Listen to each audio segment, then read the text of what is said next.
On the last podcast, we talked about how John Lennon kind of was embarrassed by his song "It's Only Love," mainly because of the rhyme scheme of the lyrics. He felt it was very repetitive and, I suppose, amateurish. And I said, I don't think it's a bad thing. It's a great song, and that doesn't hurt the thing a bit. I pointed out that his idol at the time, Bob Dylan does that all the damn time. And it brought to mind a great song of Bob Dylan's, a beautiful love song called Simple Twist of Fate, or it's more a song of regret and absence, but whatever. But it does the same thing. They sat together in the park.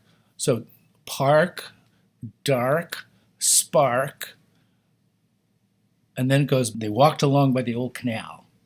Canal, well, kind of a rhyme. Hotel, a saxophone somewhere far off played. So you get played, arcade, shade, as the light bust through a beat up shade. Anyway, it's a great song, so I have no objection to that at all. I don't know if John Lennon agreed at the time, but maybe some of you do. So if you do know, fill us in. He woke up, the room was bare. Bare anywhere. He didn't see her anywhere. He told himself he didn't care. Clocks. He hears the ticking of the clocks. Now, here's where I start to have a problem with this beautiful song.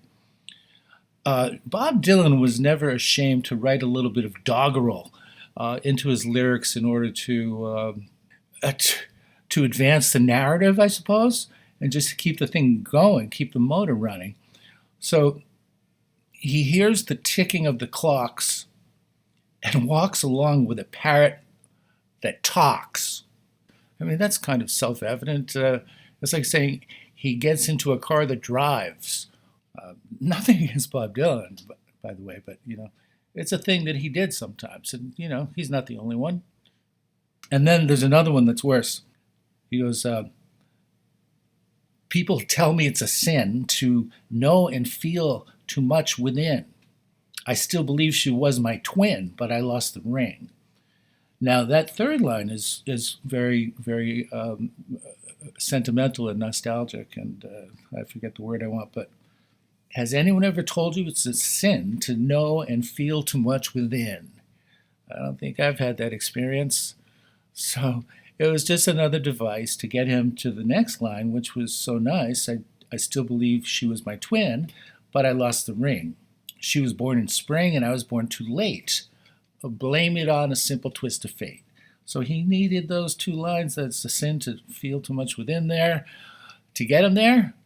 But, maybe he could have worked a little harder on that because it's totally untrue. And he was the voice of a generation, The guy's brilliant, of course. But, everyone needs a little, you need a little filler, in the shake and bake sometimes,